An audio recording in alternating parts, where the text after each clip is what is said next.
Let me turn to former FBI James Comey. He's reportedly heading out on a speaking tour, highlighting ethics and leadership. Your thoughts? Well, I think he first ought to take a course in ethics and leadership before he goes out and talks about it. Look, he's a good man. He's a decent man. I've known him for years. He's a Boy Scout. He really is. But he has made more mistakes in the past couple of years than any FBI director in modern history. And if he gets out there and says, let me talk to you about how I've learned from my mistakes, that would be an interesting tour. But to start lecturing other people on ethics without acknowledging his own mistakes, and his mistakes have been bipartisan. Yeah. Let me tell you, he made mistakes about Hillary Clinton. He made mistakes about President Trump. Since you are an author, a prolific one, does this sell books? Because ultimately, again, it's about maintaining notoriety. It's about selling books to the American people. Does any of this work? Does anybody care to read about what Jim Comey thinks about his time at the FBI? Well, you know, people want to sell books. Donna Brazile, Comey, they all have stories to tell. But what they need is something dramatic. Donna Brazile saying what she said about Hillary Clinton, him talking about ethics. Yeah, it helps sell.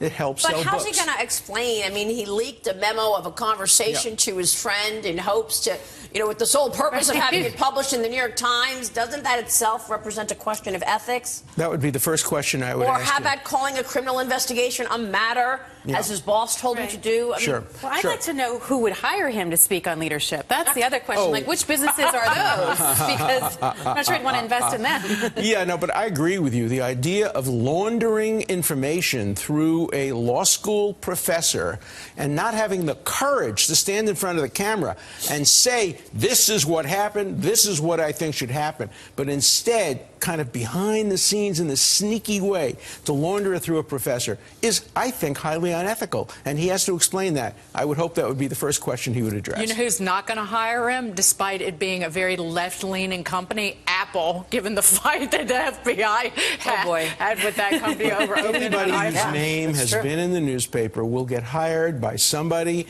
and people will come to hear him speak. People come to hear people who've had their 15 minutes of fame. That's the story of America.